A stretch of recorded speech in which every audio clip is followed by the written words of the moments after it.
ஸ்ரீ பூதநாத கீதை பகுதி 12 அத்தியாயம் 8.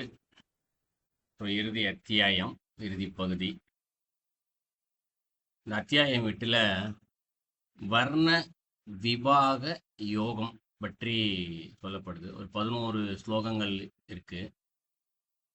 இதில் என்ன ஒரு சுருக்கமாக சொல்றாருன்னா, நான் எனும் மதத்தை ஒழித்து அகத்துள்ளே இருக்கும் ஆண்டவனுடன் ஐக்கியமடைய வழிவகுக்கும் வர்ண விபாக யோகம் அப்படின்னு அவரே ஒரு முன்னுரை ஒன்று கொடுத்துருக்காங்க புத்தகத்தில். ஏன்னா அகம்னா உள்ள எல்லாருக்கும் தெரியும். அதற்குள்ளே ஆண்டவனும் இருக்கிறார், நான் என்றும் எண்ணமும் இருக்கிறது. ஸோ இப்போ நான் என்கின்றத மதம் அப்படின்னு சொல்கிற வார்த்தையை பயன்படுத்தி குறிப்பிடுறாரு. நான் என்பதுதான் மதம். யானைக்கு பிடிச்சிருக்கல மதம். இது போல அந்த அகம் என்ற அகத்துக்குள்ள நான் என்பதை மட்டும் அழிச்சிட்டோம் அப்படின்னா உள்ளுக்குள்ள ஆண்டவன் இருப்பாரு, அவரோட சேர்ந்து ஐக்கியம் அடையலாம் அப்படின்றது தான் சொல்லப்பட்டிருக்கு. இதுல இறைவனுக்கு பல நாமங்களுக்கு நம்ம விளக்கம் சொல்லியிருப்போம். இதுல தெய்வம் என்றால் என்ன, ஈஸ்வரன் யார் என்றால் யாருன்னு சொல்லி ஒரு தெய்வங்களுக்கும் பெயர் காரணம் சொல்லியிருப்போம். இதுல ஆண்டவன் அப்படின்னா பெயர் காரணம் ஆண்டவன் ஆட்சி செய்பவன் என்று பொருள். நம்மை ஆட்சி செய்பவர். இப்போ நம்மள அவர் தான் ஆட்சி செஞ்சுக்கிட்டு இருக்காரு. இப்போ இது எப்படின்னா, ஒரு கயிறு கட்டி ஒரு மிருகத்தை ஒருத்தர் கையில் வச்சிருப்பார்ல, தன்னுடைய கண்ட்ரோலில் வச்சிருப்பார்ல. இப்போ அந்த மிருகம் கயிறை அறுத்துக்கிட்டு ஓடுறதுக்கு பார்க்குறது, கண்ணா பின்னான்னு சொல்லிட்டு அலைஞ்சி திரிஞ்சு ஒரு கல்லுலேயும் முள்ளுலேயும் கண்ணா பின்னான்னு ஓடிச்சுன்னு வச்சுக்குவோம். அந்த மிருகத்துக்கு எங்கெங்கெல்லாம் போய் மோதும் அதுக்கேற்ற மாதிரி அடிபடும். பாறை மேலே ஏறுது, ஒரு கண்ணாடி சில்லு இருக்குது அது மேலே ஏறுது, முள் மேலே ஏறுதுன்னா என்ன முள்ளு செடி இருக்குது மேலே ஏறிச்சுன்னா என்ன உடம்பெல்லாம் கீரும். அது உன்னுடைய விருப்பத்துக்கு போச்சுன்னா அது கண்ணா பின்னா அலைஞ்சு தெரிஞ்சு அடிபடும், துன்பப்படும், துயரத்தில் இருக்கும். ஆனால் அதே விலங்கு அவர் கையில் பத்திரமா உட்காந்துக்குச்சின்னு வச்சுக்குவோம். வாக்கிங் போகிறவங்கெல்லாம் பார்க்கலாம்ல, நாய் மனுஷங்க இழுத்துட்டு போகிறதையும் பார்க்கலாம், நாய் பத்திரமா தோல் மேலே உட்காந்துக்கிட்டு போகிறதையும் பார்க்கலாம் ஊரில். இப்போ நாய் தோல் மேலே உட்காந்துச்சுன்னா எப்படி இருக்கும்? சேஃபாக இருக்கும், அது வாட்டுக்கு சுகமாக இருக்கும், எந்த துன்பமும் கிடையாது, அது வாட்டுக்கு சம்முன்னு படுத்துருக்கும். அந்த மாதிரி இந்த இப்போ நம்மளாம் நான் என்று சொல்லப்படுறது, இந்த நாய் கயிறை கட்டி அவர்கிட்ட தான் இருக்குது, ஆண்டவர்கிட்ட தான் இருக்குது. ஆனால் நம்ம இஷ்டத்துக்கு இழுத்துக்கிட்டு ஓடுறோம் நம்ம ஆசைப்பட்டது போல். ஆனால் அங்கு அந்த நான் என்ற ஒரு விஷயத்தை அழிச்சிட்டோம் அப்படின்னா பத்திரமா அவர் கையில் போய் இருக்கலாம், சரணடைந்து இருக்கலாம் அப்படின்னு முடிச்சுக்கலாம். ஸோ இந்த யோகத்தை பற்றி தான் இதில் சொல்லப்படுது அப்படின்னு சொல்லி குறிப்பிடுறாரு. ஸோ முதல் ஸ்லோகம், அரசர் கேட்கிறார், உலகின் நாயகனே, வர்ணாசிரம தர்மம் குறித்து நீ எனக்கு உபதேசிக்க வேண்டும் கேட்கிறார். முதல் கேள்வி கேட்கிறாரு. ஸோ வர்ணாசிரம தர்மம் என்றால் என்ன அப்படின்னா, வர்ணாசிரமம் எல்லாருக்கும் தெரியும்னு நினைக்கிறேன். நமக்கு ஒரு சான்றோர்கள் ஒரு 4 பிரிவுகளாக நமக்கு பிரித்து வச்சிருக்காங்க. ஸோ ஒன்று பிரம்மச்சரியம், கிரகஸ்தம், வானப்பிரஸ்தம், சந்நியாசம். அதை பற்றி நீ எனக்கு உபதேசிக்க வேண்டும் அப்படின்னு சொல்றார். ஸோ இந்த வர்ணாசிரம் என்பது எதற்காக இங்கு வரைமுறைப்படுத்தப்பட்டு இருக்கிறது? ஏன்னா நமக்கு சில நேரம் இதெல்லாம் சில இடங்களில் தவறாகத்தான் நமக்கு சொல்லிக் கொடுக்கப்பட்டிருக்கு. பிராமணன் என்பவன் நெற்றியில் பிறந்திருக்கிறான், சத்திரியன் என்பவன் தோள்களில் பிறந்திருக்கிறான், வைசியன் என்பவன் தொடையில் பிறந்திருக்கிறான், சூத்திரன் என்பவன் கால் பாதங்களில் பிறந்திருக்கிறான் அப்படின்னு சொல்லி நமக்கு சில நூல்கள் எல்லாம் இருக்கும். இந்த நூலில் சொல்லப்பட்டபடி விளக்கங்கள் சொல்லியது யார் அப்படின்னு பார்த்தோம்னா சில வகைகளில் பார்க்கலாம். ஒன்று, இந்த நூலை எழுதியவர்களுக்கு சமஸ்கிருதமும் தெரியாது, தமிழும் தெரியாது. ஸோ 2 மொழிகளும் தெரியாமல் இருப்பவர்கள் இப்படி மொழிபெயர்த்து வைத்திருக்கிறார்கள் என்பது ஒரு கருத்து. இன்னொன்று, அறியாமையில் இருப்பவர்கள், அவர்களும் இதுபோல் கருத்தை இங்கு பல இடங்களில் பதிய வைத்திருக்கிறார்கள். மூன்றாவதாக சொல்லப்படுபவர்கள் இந்த மக்களுக்கிடையே சண்டை சச்சரவுகளை ஏற்படுத்த வேண்டும் என்ற ஒரு காரணத்திற்காக. ஸோ நடுவில் இவங்களுக்கெல்லாம் சண்டையை மூட்டி விட்டு அவங்க ஏதோ ஒரு வகையில் நன்மையை, அவர்களுக்கு தேவையான சுயநலம் காரணமாக இருக்கக்கூடிய நன்மையை பெற்றுக்கொள்வதற்காக இதுபோல் தீய காரியங்களை செய்தார்கள். ஸோ இவர்களால் கொண்டு வரப்பட்டது தான் இதுபோல் இருக்கக்கூடிய விளக்கங்கள் எல்லாமே. அப்படி என்றால் இந்த வர்ணங்களை தீயவர்களோ அறியாமல் இருப்பவர்களோ தான் இங்கு பிரித்து வைத்தார்களா என்று கேட்டால் இல்லை. இதனை சான்றோர்கள் தான் பிரித்து வைத்தார்கள். ஏன் பிரித்து வைத்தார்கள் அப்படின்னு பார்த்தோம்னா, இது மனிதர்கள் தங்களுடைய வாழ்க்கைக்கு ஏற்றவாறு, குணங்களுக்கு ஏற்றவாறு அவர்களுக்கு நன்மை கிடைக்க வேண்டும் என்ற ஒரு காரணத்திற்காகவே இதனை பிரித்து வைத்தார்கள். அதில் என்ன நன்மை இருக்குது, எப்படி இருக்குது அப்படின்றதை விரிவாக பின்னாடி வர ஸ்லோகங்கள் வரக்கூடிய விளக்கங்கள் மூலமாக நாம் பார்க்கலாம். தொழில் மற்றும் குணம் சார்ந்த 4 பிரிவுகளாக பிரித்து வச்சிருக்காங்க. ஸோ ஒன்று தொழில், இன்னொன்று குணம், இன்னொன்று வாழ்க்கை முறை. ஸோ இந்த 4 நிலைகளை பற்றிய சேர்க்கை தான் வர்ணாசிர தர்மம் என்பதை முதலில் நாம் தெரிந்து கொள்ள வேண்டும். ஸோ இது முதல் ஸ்லோகத்தை சொல்றாரு. 2வது ஸ்லோகத்துல சூதமுனிவர் சொல்றாரு, இதனை கேட்டு மந்தகாசத்தோடு கூடிய அழகிய முக பத்மத்தினை உடைய பகவான் பதில் உரைத்தார். என்னன்னா கேள்வி கேட்டாரா, கேட்டவனே இப்போ அரசர் தான் கேள்வி கேட்டிருக்காரு. கேட்டவனே இப்போ சூதமுனிவர் அதற்கு தன்னுடைய சீடர்கள்ட்ட சொல்லி கொடுக்குறாரு. ஏன்னா பகவான் பதில் சொல்லணும் இல்லையா, அவர் பதில் சொல்றதுக்கு முன்னாடி சிரிக்கிறாராம் இந்த இடத்துல. அதைத்தான் இங்க சொல்ல வர்றாரு. ஏன்னா மந்தகாசம் அப்படின்னு ஒரு வார்த்தை பயன்படுது. மந்தகாசத்தோடு கூடிய அழகிய முகபத்மனம் அப்படின்னு சொல்லியிருக்காரு. ஸோ மந்தகாசம் அப்படின்னா மென்மையான சிரிப்பு அப்படின்னு பொருள். இது சமஸ்கிருத வார்த்தை. மந்த என்றால் மென்மையான அப்படின்னு பொருள், ஹாசம்னா சிரிப்பு அப்படின்னு பொருள். மந்தகாசம்னாலே புன்னகை, புன் சிரிப்பு, புன்முறுவல், இப்படி நிறைய வார்த்தைகள் பொருந்தும். ஸோ இறைவன் சிரிக்கிறாராம் ஃபர்ஸ்ட். அதை குறிப்பிட்டார் 2வது ஸ்லோகத்துல. அடுத்து 3ஆம் ஸ்லோகம். இப்போதான் பகவான் பதில் சொல்ல ஆரம்பிக்கிறார். ஆதியில் உலகில் மனிதன் ஒருவனாகவே இருந்தான். அவர்களின் கர்மங்களை செய்யும் தொழில்களை பொறுத்து 4 வர்ணங்கள் நிலை பெற்றது அப்படின்னு சொல்றார். அப்ப இந்த ஸ்லோகத்திலிருந்து தெரிஞ்சு கொள்வது என்ன, இறைவன் படைக்கும் போதே இங்கு 4 வர்ணங்களை படைக்கல.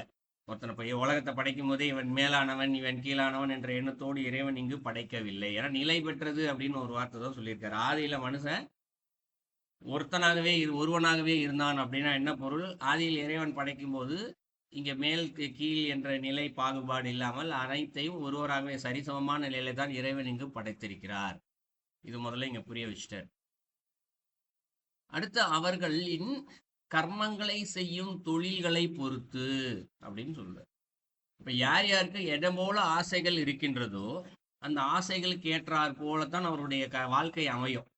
அதான் கர்மங்கள். கர்மங்கள் என்று சொல்லப்படுவது தொழிலையும் சார்ந்து இருக்கும். தொழிலையும் சொல்லலாம், கர்மம்னு சொல்லப்படுறது. அவர்களுடைய வாழ்க்கை முறையும் சொல்லலாம். இப்ப சில பேருக்கு பார்த்தோம்னா வீட்டுக்குள்ளே இருக்கிறது தான் பிடிக்கும். சில பேருக்கு ஊரை சுத்திக்கிட்டே இருக்கிறது பிடிக்கும். எப்ப பார்த்தாலும் எங்கேயாவது பிக்னிக்கு வெளியில போறோம், ஒரு நாள் கூட வீட்டுல இருக்க மாட்டாங்க. லீவு நாள்ல கூட வீட்டுல இருக்க மாட்டாங்க, வெளியில போய் சுத்திக்கிட்டே இருப்பாங்க. அப்போ ஒருவருக்கும் ஒவ்வொரு மாதிரியான ஆசை இருக்கும். அப்ப வெளியில ஒருத்தருக்கு சுத்திட்டே இருக்கணும்ன்ற மாதிரி ஆசை இருக்கிறது. அப்ப இறைவன் என்ன பண்ணுவாரு, அவருக்கு ஏற்றார் போல தொழில்களையும் அங்கு கொடுப்பார்.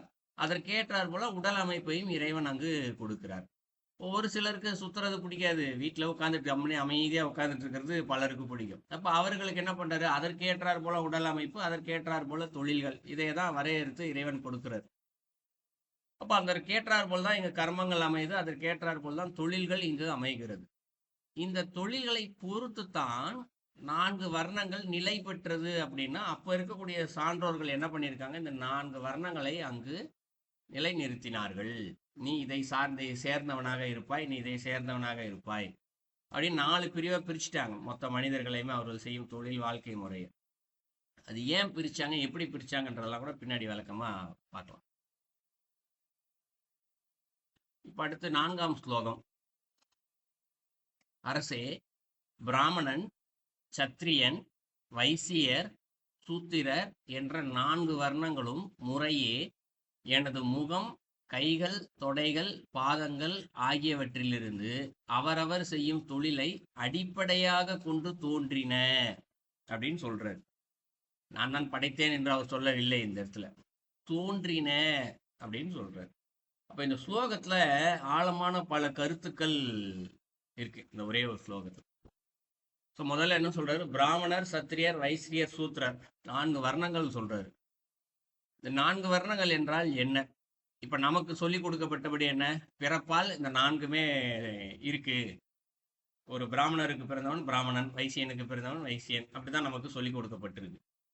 அதற்கு மேலாக என்ன சொல்லி கொடுக்கப்பட்டிருக்கு, பிராமணனா நான் இறைவனுடைய நெற்றியிலிருந்து பிறந்தவன், சத்திரியனா நான் பிரம்மாவினுடைய தோளிலிருந்து பிறந்தவன், வைசியன் பிரம்மாவின் தொடையிலிருந்து பிறந்தவன், பிரம்மாவின் பாதத்திலிருந்து சூத்திரன் பிறந்தான் அப்படின்னு சொல்லி நமக்கு சொல்லிக் கொடுக்கப்பட்டு, அப்ப நெத்தியிலிருந்து பிறந்தவன் உயர்ந்தவன் என்றும் இறைவனுடைய பாதத்திலிருந்து பிறந்தவன் தாழ்ந்தவன் என்ற ஒரு வரைமுறை இங்கு சொல்லிக் கொடுக்கப்பட்டிருக்கு. ஆனால் இதனுடைய உட்பொருள் என்ன அப்படின்னா, இப்போ பிராமணன் என்று சொல்லப்படுறது இங்க பிறப்பாலேயோ கிடையாது. முதல்ல அது தெரிஞ்சுக்கணும். அவருடைய குணம் மேல சொல்லியிருந்தார் இல்லையா, அவருடைய தொழில் வாழ்க்கை முறையை பொறுத்து தான் அந்த பெயர் கொடுக்கப்பட்டிருக்கு. இப்போ பிராமணனுக்கு ஏன் நெத்தியில அப்படின்னு சொன்னாங்க அப்படின்னா, இங்க பிராமணனாக இருக்கக்கூடியவன் யார் என்று நம்ம திருமந்திரத்துல நிறைய சொல்லப்பட்டிருக்கு.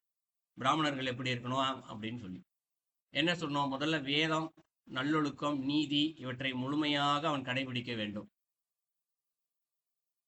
தான் எதை கடைபிடிக்கிறானோ அதனை அடுத்தவர்களுக்கு எடுத்து சொல்லக்கூடிய மன வலிமை இருக்கணும். ஏன்னா பிராமணன் என்றாலே மன வலிமை அதிகமா இருக்கணும். ஏன்னா ஒரு நாள் சாப்பிடாம இருக்கணும்னா அவன் ஆசை இல்லாம இருக்கணும். பூஜை செய்யணும், 4 மணி நேரம் 5 மணி நேரம் உட்காந்து பூஜை செய்யணும்னா அவன் அமைதியா உட்கார்ந்துருக்கணும். ஏன்னா அமைதியா உட்கார்றதுக்கே ஒரு மன வலிமை வேண்டும். அதே போல தான் சம்பாதிக்கிறார், ஏதோ ஒரு பொருளை சம்பாதிக்கிறார் அப்படின்னா அதை அடுத்தவருக்கு கொடுத்து விட்டு தான் அவர் பயன்படுத்தி கொள்ள வேண்டும். ஒரு நாள் உணவு இருக்குன்னா யார்த்தையாவது கொடுக்காம அவர் சாப்பிடக்கூடாது. இது அவர்களுக்கு பிராமணர்களுக்கு உண்டான விதிமுறையிலே இருக்கு. இதெல்லாம் திருமந்திரம் நமக்கு சொல்லிக் கொடுக்கப்பட்டிருக்கு. அப்ப யார் ஒருவருக்கு மனம் இங்கு உறுதியாக இருக்கின்றதோ அவர்தான் பிராமணனை தவிர்த்து ஒரு பூநூல் போட்டாலோ குடுமி வைத்தாலோ இல்ல பிறப்பாலோ அவர் பிராமணர் அல்ல. திருமந்திரத்துல வேற ஒரு பாடல்ல கூட சொல்லியிருப்பார், நூலும் சிகையும் வெறும் அலங்கார பொருள் தான் சொல்லியிருப்பார். பூநூல் போட்டுக்கிறதும் குடுமி வச்சுக்கிறதும் வேற அலங்கார பொருள் தான், இது பிராமணனுக்கான சான்று இல்லை அப்படின்னு திருமந்திரத்துல சொல்லியிருப்பார். அடுத்தது சத்திரியன். சத்திரியர் என்று சொல்லப்படுவருக்கு தோல் வலிமை, தோளிலிருந்து பிறந்தான்னு சொன்னார் இல்லையா. ஏன் தோல் என்று சொன்னாங்க அப்படின்னா, ஒரு சத்திரியன் என்பவர் நாட்டை ஆள்பவர், வலிமை கொண்டவர். இந்த போர்கள் எல்லாம் இருக்காங்கல்ல, ஸோ அவர்களுக்கெல்லாம் தோல் வலிமை வேணும். ஏன் தோல் வலிமைன்னா அவர்கள் கத்தியை தூக்கி சண்டை போட வேண்டும். ஒரு கத்தி 10 கிலோ 15 கிலோ இருக்கும். இன்னைக்கு இருக்க கத்திலாம் சும்மா வெயிட் இல்லாம இருக்கு. ஆனா அந்த காலத்துல அரசர்கள் சண்டை போட்ட கத்தியெல்லாம் பார்த்தீங்கன்னா ரொம்ப வலிமையானதாக இருக்கும். ஒரு கத்தியும் 20 கிலோ 25 கிலோ கத்தியெல்லாம் வச்சு சண்டை போட்டவங்கலாம் கூட இருக்காங்க. இந்த சத்ரபதி சிவாஜின்னு கேள்விப்பட்டிருப்பீங்க. மிகப்பெரிய அவரை யாராலும் ஜெயிக்கவே முடியல அப்படிலாம் கேள்விப்பட்டிருக்கேன். அந்த ராஜா பயன்படுத்திய வாள் இன்னைக்கும் லண்டன் மியூசியத்தில் இருப்பதாகவும் அந்த வாள் 58 கிலோ இருப்பதாகவும் ஒரு நூல் குறிப்பு சொல்லுது. ஒரு 58 கிலோ ஒருத்தர் கையில இப்படி தூக்கி சண்டை போனோம்னா அப்ப அந்த கைக்கு இந்த தோளுக்கு எவ்வளவு வலிமை இருக்கணும். அப்போ அவர் பிறப்பாலே இங்க வலிமை கொண்டவராக இருக்கிறார். மேலும் தன்னுடைய பயிற்சி ஆசனங்கள் பயிற்சி எல்லாம் செஞ்சு தன்னுடைய தோலை இன்னும் வலிமையாக அவர் வைத்துக் கொள்கிறார். நான் 58 கிலோன்னு சொன்ன ஒரு நூல்ல படிச்சதை தான் ஒரு குறிப்பா தான் சொன்னாங்க. பட் கம்மியாக கூட இருந்திருக்கலாம். ஆனால் கண்டிப்பாக அது எடை அதிகம் என்பதை உறுதியா சொல்றேன். ஏன்னா ராஜராஜ சோழன் சண்டை போட்ட வாள்லாம் இங்க மியூசியத்தில் இருக்கிறதா சொல்லுவாங்க. நான் பார்க்கல, பட் அங்கே ஒரு கைடு ஒருத்தர் சொல்லியிருக்காரு, சிறப்பு அனுமதி பெற்று தான் அதெல்லாம் பார்க்க முடியும் அப்படின்னு சொல்லிட்டு சொல்லுவார். ரொம்ப கிட்டத்தட்ட 8 அடி உயரம் இருப்பதாக சொல்லுவார். ஒரு கத்தி 8 அடி இருக்குன்னா அதை வச்சு எப்படி சண்டை போடணும், எவ்வளோ வலிமை வேண்டும். அடுத்தது வைசியன். வைசியன் என்று சொல்லப்படுவன் வாணிபவன் செய்பவன். அவன் என்ன செய்வான், பல ஊர்களுக்கு நடந்து போகணும். இன்னைக்கு வாகனங்கள்லாம் வசதி வந்து போச்சு, ஃபோன்லாம் வசதி வந்து போச்சு. ஆனால் அந்த காலத்தில் அப்படி கிடையாது. ஒரு ஊர்லேருந்து பக்கத்து ஊருக்கு ஒரு பொருள் வேண்டுமா என்று கேட்பதற்கே பக்கத்து ஊருக்கு போகணும், நடந்து போகணும். ஒருவர் நடக்க வேண்டும் என்றால் அவருடைய தொடை வலிமையாக இருக்க வேண்டும். ஸோ வலிமையான தொடையோடு யார் இருக்கிறாரோ, யார் அதற்கேற்ற தொழிலை செய்கிறாரோ அவர்தான் வைசியன். ஆனால் நமக்கு தொடையிலிருந்து பிறந்தான் வைசியன் அப்படின்னு சொல்லியிருக்காங்க. ஸோ வலிமை எங்கெங்கெல்லாம் இருக்கிறதோ அதில். அதே அடுத்தது சூத்திரன். சூத்திரன் பார்த்தோன்னா உடல் உழைப்பால் வேலை செய்பவன். ஒரு நின்ன இடத்துல இருந்து வேலை செஞ்சுக்கிட்டே இருப்பாங்க. விவசாயம் செய்கிறவங்க, மண்பாண்டம் செய்பவர்கள், துணி நெய்பவர்கள், இப்படி யாரெல்லாம் இங்கு நின்ற இடத்துல இருந்து காலை முதல் மாலை வரை வேலை செஞ்சுக்கிட்டே இருக்காங்களோ அவர்களுக்கெல்லாம் பார்த்தோம்னா சூத்திரன் அப்படின்னு சொல்லப்படுறது. ஏன்னா பாதம் வலிமையாக இருக்கிறதுனால. இப்ப இதுதான் இப்படித்தான் வரையறுத்து வைத்தார்கள். ஆனா இந்த இடத்துல என்ன சொல்றாரு, எனது என்ற ஒரு வார்த்தையை பயன்படுத்தியிருக்காரு இதுல ஸ்லோகத்துல. 4 வர்ணங்கள முறையே எனது முகம் கைகள் தொடைகள் பாதங்கள் ஆகியவற்றிலிருந்து அப்படின்னு சொல்லியிருக்காரு. அப்ப என்ன பொருளாகிறது, எங்கெல்லாம் வலிமை இருக்கின்றதோ அந்த வலிமை நம்முடையது என்று நாம் கருதி கொண்டு இருக்கிறோம். இப்ப பிராமணன் நெத்தியில வலிமையா இருக்கனே, அந்த பிராமணன் நெத்தியில வலிமையா இருக்கான்ப்பா அப்படின்னு சொல்ற அர்த்தம் இல்லை. அந்த வலிமையாக இருப்பது யார், இறைவனுடைய ஆற்றல் தான். ஒருத்தருக்கு தொடை வலிமையா இருக்கா, தொடை அங்க இருக்கக்கூடிய வலிமை என்று சொல்லப்போது ஒரு சத்துன்னு சொல்லுவோம், ஆற்றல் இல்லையா. அது யாரு, இறைவன் தான் ஆற்றல் அந்த இடத்துல. அப்ப எனது என்ற வார்த்தையை அங்க பயன்படுத்துறாருன்னா இறைவன் தான் அங்கு அந்த வலிமையாக அங்கு நிற்கின்றார். அதெல்லாம் எனது என்ற வார்த்தையை பயன்படுத்துறார். அப்போ அந்த வலிமை என்பது இறைவன் தான் அங்கு இருக்கின்றார் என்று புரிந்து கொள்ள வேண்டுமே தவிர்த்து, இறைவனுடைய பாதத்திலிருந்து இவர்கள் தோன்றினார்கள் என்று பொருள் எடுத்துக்க கூடாது. இவர்களுடைய பாதத்தில் இருக்கக்கூடிய வலிமை இறைவனாக இருக்கிறார் அப்படின்னு சொல்லி புரிஞ்சுக்கணும். இறைவன் தான் அவருடைய பாதத்தில் வலிமையாக அமர்ந்து அவர்களுக்கு அந்த வலிமையை கொடுக்கின்றார் அப்படின்னு புரிஞ்சுக்கணும். ஸோ நமக்கு எல்லாம் தவறாகவே சொல்லிக் கொடுக்கப்பட்டிருக்கிறது. ஸோ இது அடிப்படையாக தோன்றின அப்படின்னு சொல்றாரு. அப்ப இப்போ இதை எப்படி புரிஞ்சுக்கிறது இதை? ஏன்னா ஒருத்தன் எல்லா மனுஷங்களும் ஒரே மாதிரி தான் பிறக்கிறாங்க. குழந்தை எல்லாம் பிறக்குது. ஒரு குழந்தைக்கு மட்டும் எப்படி பாதத்துல வலிமை வருது, ஒரு குழந்தைக்கு மட்டும் எப்படி தோல்ல வலிமை வருது, ஒரு குழந்தைக்கு நெத்தி என்று சொல்லப்படுது மனது, இங்க மனம் வலிமையாக இருத்த பிராமணர்களுக்கு எப்படி தோன்றுகிறது அப்படின்னா, அவர்கள் பிறக்கும் பொழுதே, பிறப்பதற்கு முன்பாக கரு உருவாக்குது இல்லையா, இந்த கரு உருவாக்கும் போதே திரும்ப இந்த இடத்துல நம்ம 36 தத்துவங்கள் இதில் படிச்சிருப்போம், கரு உற்பத்தியில படிச்சிருப்போம். ஒரு கரு பயணப்படும் போதே அதனோடு சேர்ந்து 25 தத்துவங்களும் பயணப்படுகின்றது. அதனும் அந்த பயணப்பட்டு சென்று கரு உருவாகும் போதே அதனுடைய கர்மங்கள் அங்கு அதோடு சேர்ந்து விடுகின்றது. அதற்கேற்றார் போல்தான் உடல் அமைப்பு அதோடைய கருவிலிருந்து முதல் நாள் கருவிலிருந்தே வளர ஆரம்பிக்கின்றது அப்படின்னு சொல்லி கரு உற்பத்தியில படிச்சிருக்கு. அப்ப சாப்பிட்ற சாப்பாடு நம்ம சாப்பிட்றோம் இல்லையா, இன்னைக்கும் சாப்பிட்டுட்டு தான் இருக்கோம். ஒருவேளை சாப்பாடுல எவ்வளவு சத்து வருதோ அந்த சத்து அதிகபட்சம் நம்மளுடைய மூளைப்பகுதிக்கு தான் செல்லும். இது அறிவியல். ஏன்னா நம்ம இருப்பதிலே அதிகமாக நம் சத்துக்களை செலவிடுறது நம்மளுடைய சிந்தனையில தான் ரொம்ப அதிகமா செலவிடுறோம். எவ்வளோக்கு எவ்வளோ சிந்திக்கிறோமோ அவ்வளோக்கு நம்மளுடைய சத்துக்கள் விரைவாக போகும். அதனாலதான் நல்லா பண்ணிங்க, உடல் உழைப்பால செய்கிறவங்களோட இந்த மனம் ரொம்ப அதிகமாக இந்த வேலை செய்கிறவங்க, மனதால் வேலை செய்கிறவர்கள், இந்த ஐடி டிபார்ட்மெண்ட்டில் இருக்கவங்க, சிந்தனையிலே வேலை செய்கிறவங்களுக்குலாம் ரொம்பவே சீக்கிரமாகவே பசிக்க ஆரம்பிச்சிடும். அதனால தான் அவங்களாம் ஜங்க் ஃபுட்டெல்லாம் நிறையா சாப்பிட்டுட்டே இருப்பாங்க அடிக்கடி. ஏன்னா வயிறு காலியாயிரும், அவங்களுக்கு சிந்திக்கணும்னா ஏதாவது வேணும், வயிறு உடனே பசிக்க ஆரம்பிச்சிடும் அவங்களுக்குலாம். அதே எனக்கு உடல் உழைப்பால் அதிகமாக வேலை செய்கிறவங்க கரெக்டாக அந்த பசி வர்ற நேரம் மட்டும்தான் பசி வரும், எல்லா நேரமும் சும்மா சும்மா பசிக்காது அவர்களுக்கு. அப்போ மூளைக்கு தான் போகும். ஸோ மீதி இருக்கக்கூடிய அந்த சத்துக்கள் இருக்கு இல்லையா, அது மற்ற பாகங்களுக்கு போகுது இல்லையா, அதில் எங்கே அதிகமாக போகுது ரெண்டாவது பட்சம் அப்படின்னா, யாருக்கு எந்த தொழில் செய்கிறார்களோ அதற்கு ஏற்றார் போலத்தான் அவர்களுக்கு செல்கிறது. பொதுவாக எல்லாருக்குமே மூளைக்கு தான் போகுது. 100 பேர் தான் 100 பேருக்கும் மூளைக்கு தான் போகுது. எல்லாருமே சிந்திச்சுக்கிட்டு தான் இருக்கும். அதற்கு அடுத்த பகுதி, இப்போ சூத்திரியனாக இருந்தால், அவனுடைய சூத்திரனாக இருந்தால் அவனுடைய பாதத்திற்கு தான் அதிகமாக சத்துக்கள் போகும். ஏன்னா அவன் நின்று வேலை செய்யணும் இல்லையா. வைசியனா இருந்தால் அவனுடைய தொடை பகுதிக்கு அதிகமாக சத்து. இது கரு உருவாகும் போதே தாய் சுவாசிக்கிற மூச்சுக்காற்றும் தாய் சாப்பிடுகின்ற சாப்பாடும் தான் நாங்கள் சத்தா உள்ள போகுது. அதுவே என்ன பண்ணுதான், அந்த பகுதிகளுக்கு தான் தனியாக சத்தாக செல்கின்றது. தொடை பகுதிக்கும் தோல் பகுதிக்கும் பாத பகுதிக்கும். ஏன்னா அவர்களுக்கு கர்மா வினை அப்படித்தான் இருக்கு. அதற்கேற்றார் போல உடல் அமைப்பு அமைய வேண்டும் என்பதனால் இறைவன் அந்த கரு உருவாகும் போதே அதற்கேற்றார் போல அமைப்போடு அங்கு இயற்கையாகவே படைத்து விடுகின்றார். ஆனால் இதுல ஏற்றத்தாழ்வே கிடையாது. நீ பாதத்தந்து பிறந்தவனான்னு சொல்லி ஏற்றத்தாழ்வா பேசக்கூடாது. அந்த பாதத்திலையும் இருக்க வலிமை இறைவன் தான் இருக்கின்றார். அப்ப என்ன பொருள், அந்த பாதத்துல இருக்க இறைவனையும் இங்கு வணங்கத்தான் வேண்டும். அப்ப அவரும் இங்கு உயர்ந்தவர் தான். ஸோ 4 பேரும் சரிசமமான அளவில் தான் இருக்கிறார்கள். வலிமை தான் வேறு வேறு இடத்தில் இருக்கின்றது என்பதை புரிந்து கொள்ள வேண்டும். அடுத்தது 5ஆம் ஸ்லோகம். பிராமணன் சாத்வீக குணத்துடனும் சத்திரியன் ராஜசமும் சாத்வீகமும் கலந்தும் விளங்குகிறார்கள். ஸோ 2 பேரும் சொல்லிட்டாரு. பிராமணனா இருக்கவனுக்கு சாத்வீக குணம் ஒன்னே ஒண்ணுதான் இருக்கு அப்படின்னு சொல்லிட்டாரு. சத்திரியனுக்கு ராஜச குணமும் சாத்வீக குணமும் கலந்து இருக்கு அப்படின்னு சொல்லிட்டாரு. 3வது சத்வ ரஜஸ் தமஸ் 3 குணம் 4 குணம் சொல்லலையா, அதுல 3 குணம் சேர்ந்து 3 குணங்களுடைய சம அளவில் வைஷ்யனிடம் இருக்கின்றது அப்படின்னு சொல்றாரு. சூத்திரனிடம் ராஜச குணமும் தாமச குணமும் கலந்து விலகுகின்றது அப்படின்னு சொல்ற. இந்த 3 குணங்களின் தன்மையை பற்றி நான் முன்பே விளக்கிவிட்டேன் அப்படின்னு சொல்றாரு. ஸோ இதை நம்ம பகுதி 6ல் இந்த குணங்களை வச்சு சொல்லியிருக்காரு. இப்போ 8வது அத்தியாயம் படிச்சுக்கிட்டு இருக்கோம். 6வது அத்தியாயத்தையும் அந்த குணங்கள் எல்லாம் வச்சு இப்போ சொல்லியிருக்காரு. இப்போ அது யூடியூப்ல இருக்கு. அப்போ இந்த ஸ்லோகத்திலிருந்து என்ன தெரிந்து கொள்ளலாம்? பிராமணன் தொழில் செய்வதற்கு மனம் அமைதி வேண்டும். அதற்கேற்றார் போல அவனுடைய மனம் வலிமையாக இருக்கிறது. நெற்றி வலிமையா இருக்கிறது. நெற்றியிலிருந்து பிறந்தவன் சொன்னோம் இல்லையா, நெற்றி என்பது இங்கு மனதை குறிக்கும். ஸோ மனம் இங்கு வலிமையானதாக இருந்தால் இங்கு சாத்வீக குணம் இயல்பாகவே வந்துவிடும். அப்போ பிறப்பிலே இந்த இடத்துல சாத்வீக குணமா பிறந்துட்டான் அப்படின்னு ஐயோ இறைவன் வந்து அவர்களுக்கு மட்டும் சாத்வீக குணத்தை கொடுத்துட்டாரு, வேற எல்லாருக்குமே கொடுக்கல அப்படின்னு பொருள் அல்ல. மனம் இங்கு அமைதியாக இருக்கின்றபடியால் அப்போ பிராமணன் அவனுடைய குணங்களோடு இருக்கும்போது, பிராமணனுக்கான குணம் என்ன? காலைல சீக்கிரம் எந்திரிக்கணும், குளிக்கணும், சாமிக்கு மணிக்கணக்காக பூஜை செய்யணும், அதுக்கப்புறம் தான தர்மம் பண்ணணும், யார் எதை கேட்டாலும் இல்லைன்னு கேட்காம கொடுக்கணும், சொல்லி கொடுக்கணும். இதான் அவனுடைய குணம். யாரெல்லாம் இந்த குணங்களோடு இருக்கிறார்களோ அவர்களுக்கு இயல்பிலேயே இந்த சாத்விக குணமானது நிறைந்திருக்கிறது.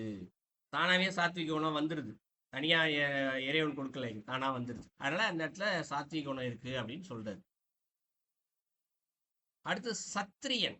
ஏன்னா இந்த ஸ்லோகத்துல சொல்லும் போது நல்லா கவனிக்கணும், கலந்தும் விளங்குகிறார்கள் அப்படின்னு தான் சொல்றாரு. இந்த ஸ்லோகம் இவங்க இந்த குணத்தோடு நான் படைத்து விட்டேன் அப்படின்னு அவர் சொல்லலை. இந்த ஸ்லோகத்துல கலந்து விளங்குகின்றார்கள் தான் சொல்றாரு. அப்ப யாரெல்லாம் எந்த குணத்தோடு இருக்கிறார்களோ அதற்கு ஏற்பதான் நீங்க குணங்களானது அவர்களோடு கலக்கின்றது. இது புரிஞ்சுக்கணும். அடுத்து சத்திரியன். சத்திரியன் வந்து ராஜச குணமும் சாத்விக குணமும் கலந்து விளங்குகிறார்கள் அப்படின்னு சொல்றாரு. இப்போ சத்திரியன்றது ஒரு அரசாட்சி செய்பவர். அரசாட்சி செய்பவர்களுக்கு என்ன தேவை? முதல்ல ராஜச குணம். ராஜச குணம்னா ஒரு அதிகாரம். முதல்ல அவர் என்ன சொல்றாரோ அதை எல்லாருமே கேட்கணும். இப்போ இன்னைக்கெல்லாம் ஒரு தலைமை பண்புல யாராவது ஒருத்தர் நீ என்ன சொல்றது நான் என்ன கேட்கறது அப்படின்னு ஒரு எண்ண மனநிலை இங்க இருக்கிறது. அப்படின்னா என்ன? அவருக்கு ஆளுமை திறன் குறைவாக இருக்கின்றது என்று பொருள். ஆளுமை திறன் ஒருத்தருக்கு அதிகமா இருந்ததுன்னா அவர் தப்பாவே சொன்னா கூட சரி, அவர் சொல்லிட்டாருப்பா நம்ம செஞ்சுதான் பாவணும் அப்படின்ற வார்த்தையை பல இடங்கள் அலுவலகத்துல கேட்டிருக்கலாம். ஒரு கம்பெனிக்கு ஓனராகவே இருக்கார் ஒருத்தர், அவர் இதை தான் செய்யுங்க அப்படின்ட்டு போயிட்டாருன்னா அவரை எதிர்த்து இப்படி செய்யக்கூடாதுன்னு கூட சொல்ல மாட்டாங்க. சொல்லிட்டாருப்பா செஞ்சிட்டோம் அவ்வளவுதான். அதுபோல ஆளுகை திறன் வேண்டும். அது இங்க ராஜச குணத்துல சேருது. அடுத்து சாத்வீகம். ஸோ அமைதியும் இங்கு சேருகிறது. ஸோ அமைதியாகவும் இருக்க வேண்டும் அரசன். ஏன்னா பொறுமையா இருக்கணும்.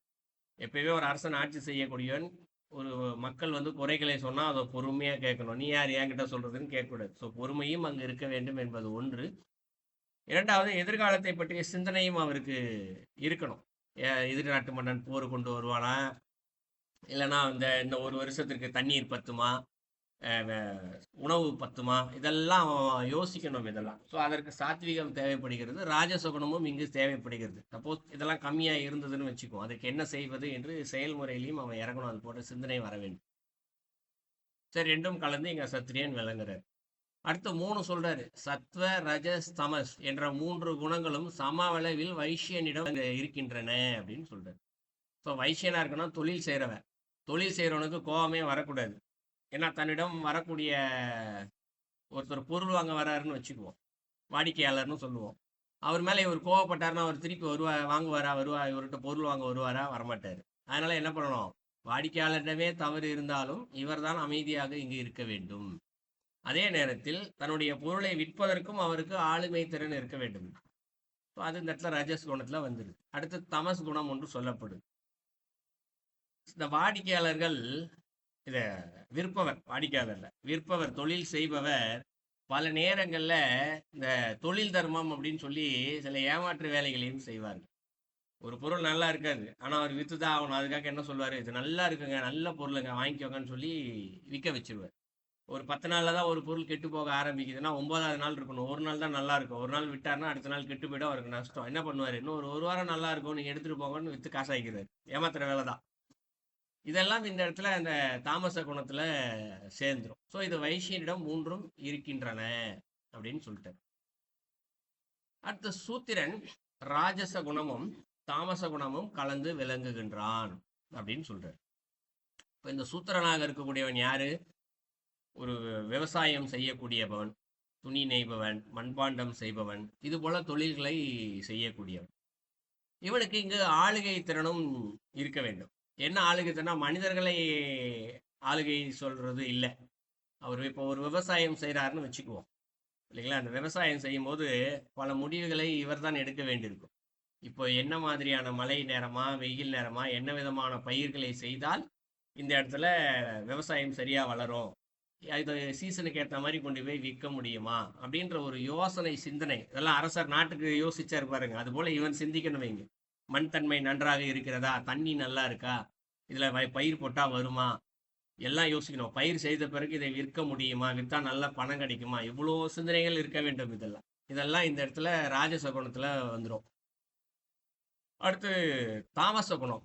தாமச குணம்ன்றது கெட்ட குணம் அப்படின்ற மாதிரி இருக்கு இல்லையா? எங்க இந்த இடத்துல சூத்திரனுக்கு கெட்ட குணம் இருக்குன்னா, இப்போ பயிர் பண்ணிட்டான். பயிர் பண்ணி அதுல பூச்சிகள்லாம் வருதுல்ல, நிறைய செடிகள்லாம் வச்சா பூச்சிகள் வரும். பூச்சிகள் வந்து எல்லாத்தையும் சாப்பிட்டு போயிடுச்சுன்னா அப்புறம் அவர் செய்த விவசாயத்திற்கெல்லாம் நஷ்டம்ல வரும் இந்த இடத்துல. அதனால என்ன பண்ணுவாரு, கொஞ்சம் கூட யோசிக்கவே மாட்டாரு, மருந்து எடுத்துட்டு வந்து அடிச்சு விட்டுருவாரு. மருந்து அடிச்சா என்ன ஆயிடும், அந்த பூச்சினங்கள்லாம் செத்து போகும். இதை பிராமணர் செய்ய மாட்டார். ஐயோ ஒரு உயிர் இறந்து போகுதே அப்படின்னு அவர் யோசிப்பார். அதனால இவன் என்ன பண்ணுவான், தாமச குணம் சூத்திரனுக்கு இருக்க வேண்டும். அப்பதான் மருந்து அடிச்சு போவார். கொல்லிகள் பூச்சிக்கொல்லிகள்னு சொல்லுவாங்க. அதெல்லாம் தான் பூச்செல்லாம் இறந்து போயிடும். ஸோ இந்த குணம் இருப்பதனால் தான் அவரால் அந்த தொழிலை செய்ய முடியும்.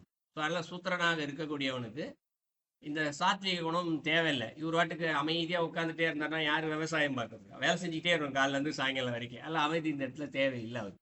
அதெல்லாம் அவர் செய்கின்ற தொழில்களை பொறுத்து தானாகவே இந்த குணங்கள் அவர்களிடம் கலந்து விடுகின்றது.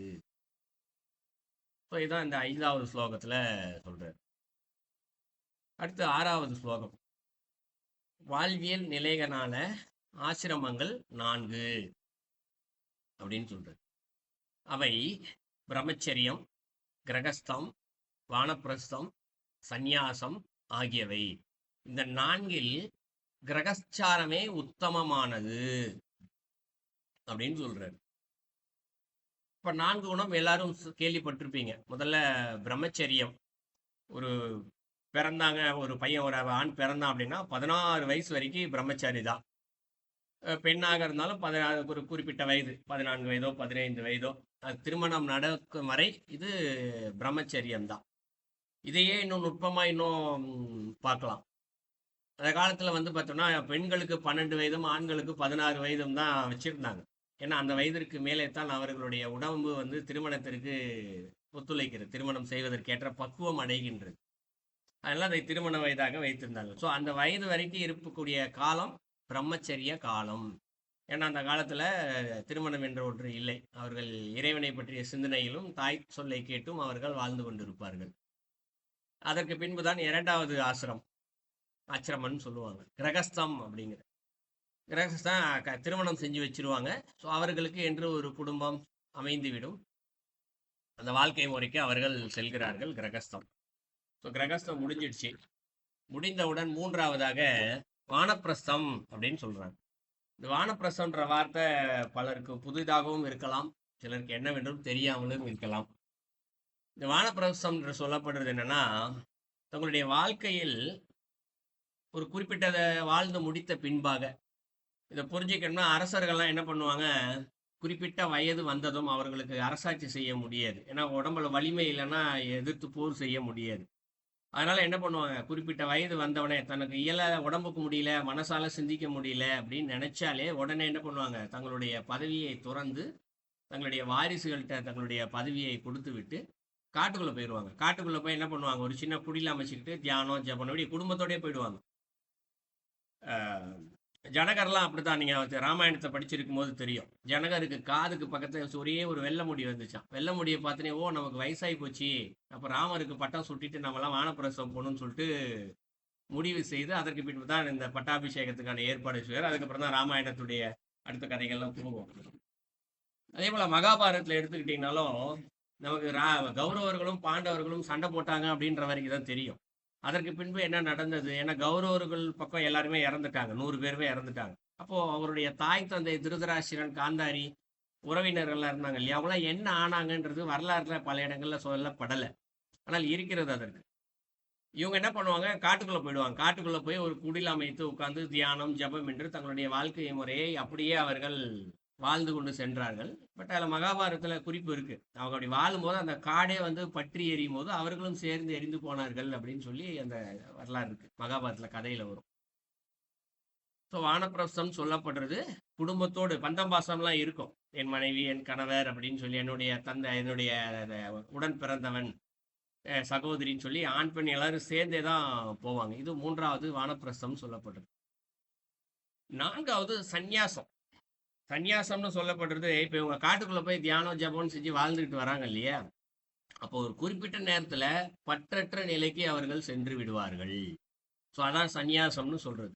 சந்நியாசம்னா இப்போலாம் நம்ம என்ன நினச்சிக்கிட்டு இருக்கோம்னா, ஒருத்தர் அப்படியே உடம்புல காவி ட்ரெஸ்ஸை போட்டுக்கிட்டு கழுத்தில் ஒரு ருத்ராட்சத்தை போட்டுக்கிட்டு கையில் திருவோடு எடுத்துட்டு அப்படியே போயிடுறது அப்படின்னு நினச்சிக்கிட்டு இருக்கோம். அது ஒரு வகையில் சந்நியாசம் தான். ஆனால் அவர் இந்த நிலையில் இருந்து கொண்டு நமக்கு ஒரு குடும்பம் இல்லையான்னு கவலைப்பட்டுக்கிட்டு இருந்தாரு, எனக்கு இதெல்லாம் சாப்பிட வேணும்னு ஆசைப்பட்டுக்கிட்டே இருந்தாருன்னா அதற்கு பேர் சந்நியாசம் அல்ல. அது உருவ அமைப்பில் தான் சந்நியாசமே தவிர்த்து உண்மையான சந்நியாசம் கிடையாது. உண்மையான சந்நியாசம் என்று சொல்லப்படுவது பற்றற்ற நிலையில் இருப்பது. ஸோ மிகவும் வயது மூப்பு நிலையில் இந்த பற்றற்ற நிலையானது வந்துவிடும். யார் யாரெல்லாம் அந்த நிலைக்கு செல்றார்களோ அவர்கள்லாம் சன்னியாசி அப்படின்னு சொல்லலாம். ஸோ இந்த 4 நிலைகள் வந்து சொல்லியிருக்காரு. ஆனால் இந்த 4ல் கிரகஸ்தாச்சாரமே உத்தமமானது அப்படின்னு சொல்றாரு. பிரம்மச்சரியத்தை விட, வானப்பிரஸ்தை விட, சந்நியாசத்தை விட கிரகஸ்தம் தான் ரொம்ப உத்தமம் அப்படின்னு அவரே சொல்றாரு. ஏன்? அதை அவரே பதில் சொல்றாரு. ஏன் என்றால் மற்ற 3 ஆசிரமிகளான பிரம்மச்சாரி, வானப்பிரசன், சந்நியாசி ஆகியோரும் கூட தங்களது மதிய உணவுக்கு கிரகஸ்தனை நாடி அவனை வாழ்த்துவார்கள் அப்படின்னு சொல்ற. இப்ப மீதி 3 பேர் இருக்காங்க இல்லையா, அவங்க சாப்பாடு வேணும் அப்படின்னா அவருக்கு வந்து இந்த இடத்துல உணவு உற்பத்தி செய்ய முடியாது. அப்ப உணவு உற்பத்தி செய்யக்கூடிய இந்த இந்த கிரகஸ்தாச்சாரத்துல இருக்காங்க இல்லையா, அவர்கள் தான் என்ன பண்றாங்க இந்த இடத்துல, அவர்களை தான் உணவை நாடி வாழ்கிறார்கள். அவர் தான் உணவை சாப்பிட்டு வாழ்த்துறார்கள் இந்த இடத்துல. ஏன்னா அவர்களுக்கும் சாப்பாடு வேணும்ல. அது வைசியனாகவும் இருக்கலாம், சத்திரியனாகவும் இருக்கலாம், சூத்திரனாகவும் இருக்கலாம், யாரா வேணா இருக்கலாம். ஏன்னா சத்திரியனா போய் விவசாயம் பண்றான்னு பொருள் அல்ல. பட் அவங்ககிட்ட பணம் பொருள் இருக்கும் இல்லையா, வைசியனாக இருந்தாலும் அரசராக இருந்தாலும். அப்ப இவங்க போய் எனக்கு உணவிற்கு ஏற்பாடு செய்து கொடுன்னா அவங்க உணவு வந்து தானமா கொடுப்பாங்க இல்லையா. ஸோ அதை இங்க குறிப்பிட்டு சொல்றாரு. அப்ப உணவு வாங்கிட்டு அவருக்கு வாழ்த்துவார்கள் இல்லையா. அதனால வாழ்த்துக்கள் அவர்களுக்கு தான் அதிகமாக கிடைக்கின்றது.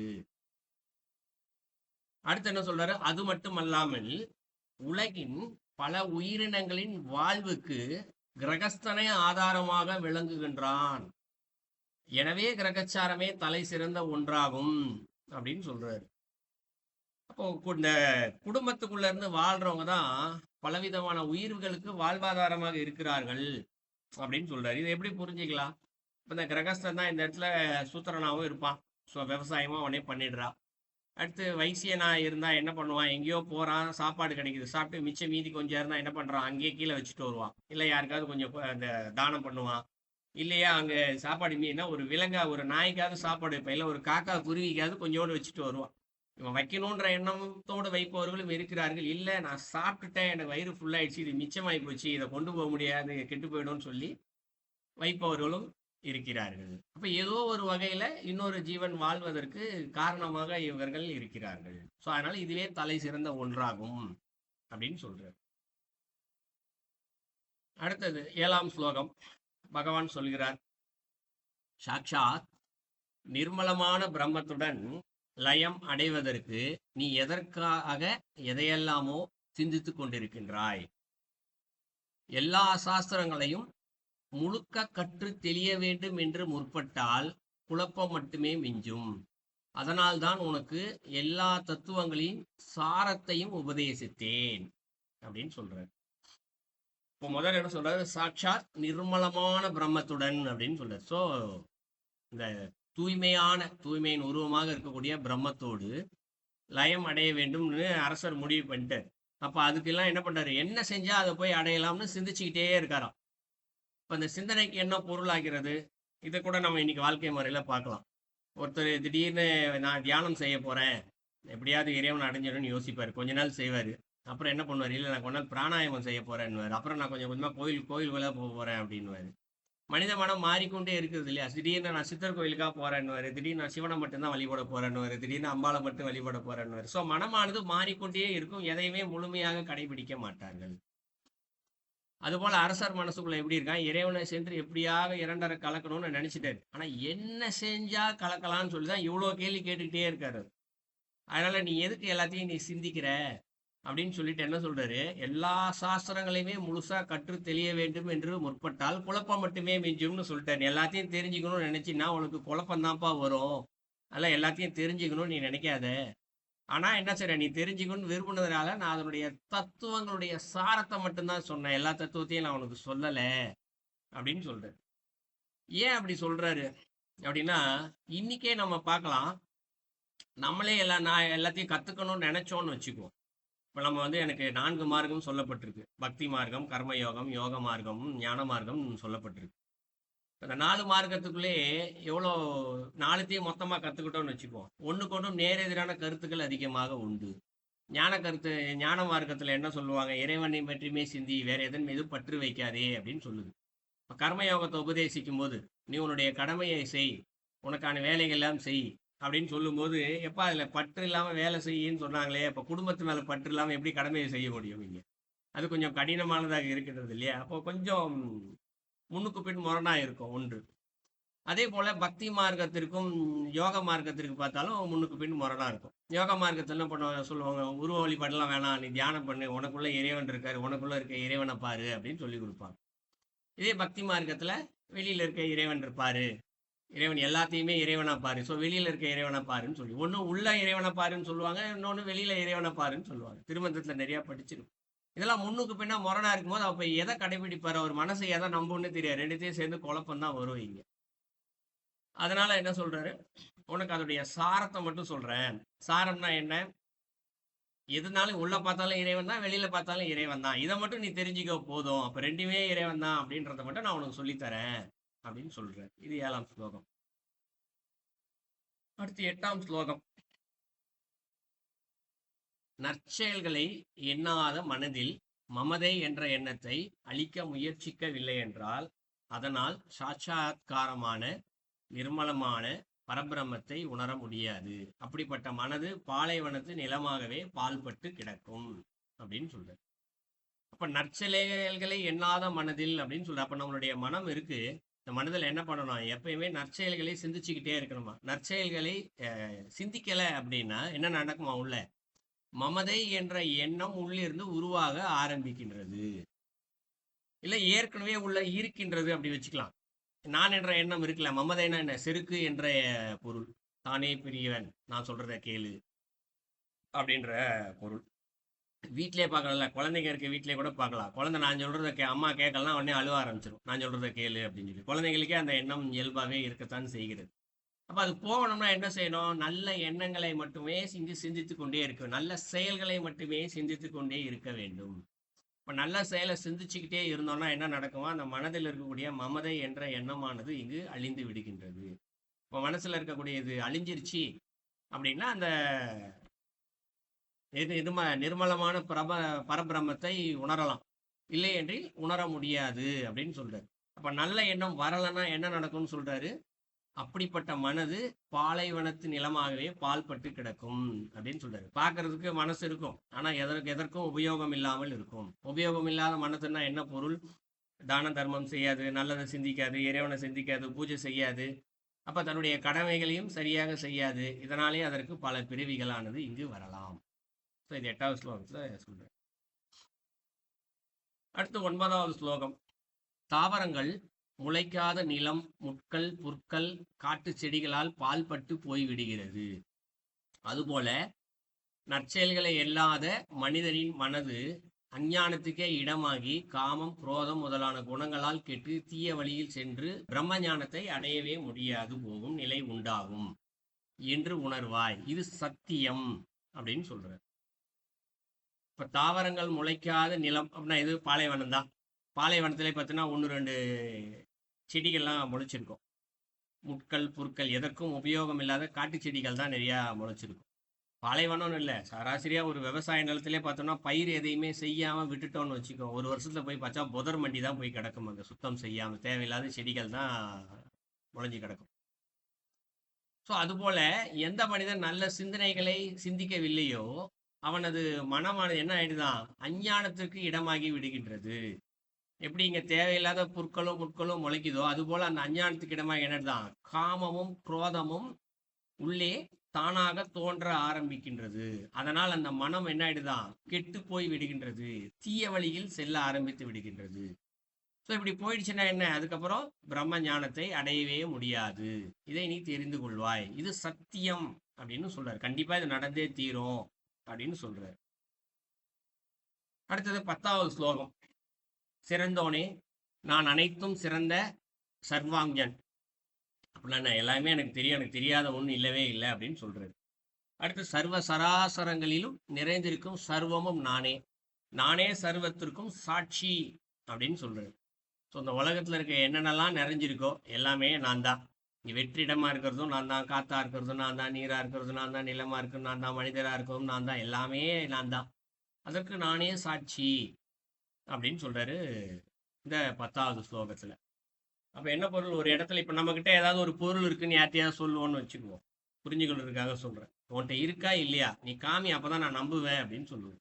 இப்ப நம்புவதற்கு சாட்சியாக அவர்கள் காண்பிக்க வேண்டும் இல்லையா? அந்த மாதிரி இவர் என்ன சொல்றாரு, உலகத்துல எல்லாமே இறைவன் நிறைஞ்சிருக்காரு அப்படின்னு சொல்லப்படுறதுக்கு நான் தான் சாட்சி அப்படின்னு சொல்லி சொல்றாரு. இது பக்தர்கள் இதை சாட்சியாக எடுத்துக்கொள்வார்கள். இந்த பொருள் இருக்கு, இது இறைவன் தான் என்பதற்கு. இப்போ நமக்கு முன்னாடி ஒரு சுவர் இருக்கு, நிறைய பொருள் இருக்கு, அசையும் பொருள், அசையா பொருள்.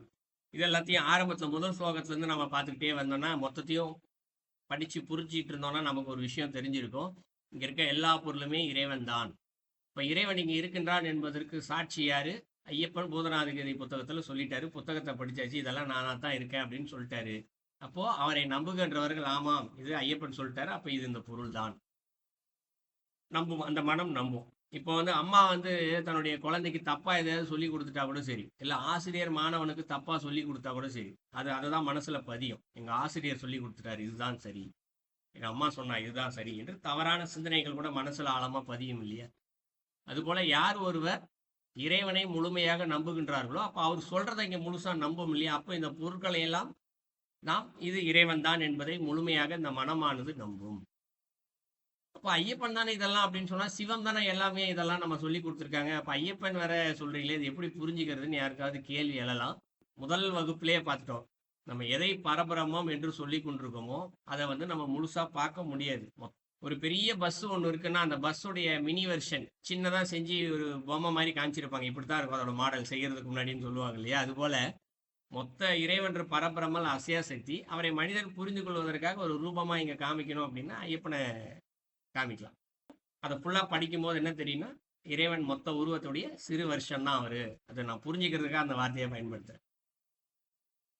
அடுத்து 11ஆம் ஸ்லோகம் பகவான் சொல்கிறார், எல்லா தர்மங்களையும் விடுத்து எப்போதும் என்னை மனதில் நிறுத்தி தியானிப்பாய் அப்படின்னு சொல்றாரு. இங்க ஏகப்பட்ட தர்மங்கள் சொல்லிக்கிட்டே வந்திருக்காரு. மொத்தம் அந்த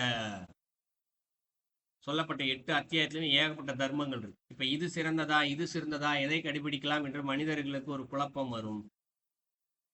அப்ப என்ன சொல்லிட்டாரு, எல்லா தர்மத்தையும் விட்டுட்டாரு. நான் சொன்ன எல்லாத்தையுமே தனியா விட்டுட்டு என்ன சொல்லிட்டாரு, எப்போதும் என்னை மனதில் நிறுத்தி தியானிப்பாய். ஸோ அந்த ஐயப்பனை மட்டுமே நீ தியானிச்சுக்கிட்டே இரு. யார் அரசருக்கு சொல்றாரு, நீ என்னை மட்டுமே தியானிச்சுக்கிட்டே இரு, நான் சொல்லி கொடுத்ததெல்லாம் தனியா வச்சிரு, அதை வச்சு யோசிக்காத சிந்திக்காதன்னு சொல்லிட்டாரு. அப்படி சிந்தி தியானிச்சுன்னா என்ன நடக்கும் அப்படின்றாருன்னா, நான் உன்னை சகல துக்கங்களில் இருந்தும் உடனடியாக விடுவித்து. இப்போ இந்த மனித பிறவிக்கு ஏகப்பட்ட துக்கங்கள் இருக்கின்றது, அத்தனை துக்கங்களையுமே உடனடியாக விடுவிக்கிறாராம். விடுவித்து கைவல்ய பதவி அப்படின்னு சொல்றாரு. கைவல்யன்றது இந்த சமஸ்கிருத வார்த்தை தான், மோட்சத்தை தான் சொல்றாருங்க. கைவல்ய பதவியை, மோட்சத்தை உனக்கு இப்போதே அளிக்கிறேன் அப்படின்னு சொல்றாரு. அப்ப எப்போ நம்ம இறைவனை தியானிச்சுக்கிட்டே இருக்கோமோ அப்போ அந்த சகல துக்கங்களிலும் இறைவன் உடனடியாக நம்மை ஐயப்பன் உடனடியாக விடுவிக்கிறாரு. விடுவித்ததும் மோட்சத்தையும் அந்த நேரத்திலே கொடுக்கின்றார். 11வது ஸ்லோகம். இப்போ மொத்தமே 11 ஸ்லோகம் தான். 11 ஸ்லோகத்தையும் பார்த்தாச்சு. இந்த புத்தகத்தினுடைய இறுதியாக ஒன்றை சொல்கிறார். என்ன சொல்றாருன்னா, அந்த 11வது ஸ்லோகம் இருக்கு இல்லையா, அதை மட்டும் கோடிட்டு பிராக்கெட் போட்டு அதை மட்டும் தனியாக ஹைலைட் பண்ணி காமிக்கிறார். இதுவே தாரக ஸ்லோகம் அப்படின்றார். இவ்வளோ நேரம் நீ படிச்சுட்டு வந்தீங்க, எல்லாத்தையும் தெரிஞ்சுக்கோங்க, வேணான்னு சொல்லலை, ஆனா எல்லாத்தையும் விட்டுடுங்க அப்படின்றார் அவர். ஏன்னா தாரக ஸ்லோகம்னா இதுதான் முதன்மையானது அப்படின்னு பொருள். இதுல இருக்கக்கூடிய இதுவே என்ன, எல்லா தர்மங்கள் ஏகப்பட்டது இருக்கு, எல்லாத்தையுமே விட்டுட்டு இறைவன் என்னை மனதில் தியானின்னு சொன்னார்ல, அதை மட்டும் பிடிச்சிக்கோ, இதான் தாரக ஸ்லோகம். உபதேசத்தின் மூலம் பெற வேண்டிய மகாமந்திரம் அப்படின்னு சொல்றாரு. மகாமந்திரமா இது? எல்லாத்தையும் விட்டு என்னை மட்டும் மனசுல தியானி, வேற எதையுமே சிந்திக்காதே, இதுவே உனக்கு மகாமந்திரம் அப்படின்னு சொல்றாரு. அதன் பொருளும் அப்படியே அப்படின்னு சொல்லி முடிக்கிறார். அதன் பொருளும் அப்படியே என்ன? அந்த பொருள் யாரு? இறைவன் தான். நீ எதை தியானிக்கிறாயோ அதுவாகவே ஆகின்றாய். இது பகவத்கீதையில சொல்லுவோம் இல்லையா, நீ எதை சிந்தி நினைக்கிறாயோ அதுவாகவே ஆகின்றார். அதுபோல இங்க ஐயப்பனை யார் ஒருத்தர் தியானிச்சுக்கிட்டா இருக்காரோ அந்த பொருளும் அப்படின்னா அவரும் அந்த ஐயப்பனுடைய தத்துவமாகவே மாறிவிடுவார் அப்படி சொல்லி முடிக்கிறாரு. இந்த ஸ்லோகங்கள் 11 நிறைவு பெற்றது. பூதநாத கீதை புத்தகம் நூல் முழுமையாக நிறைவு பெற்றது.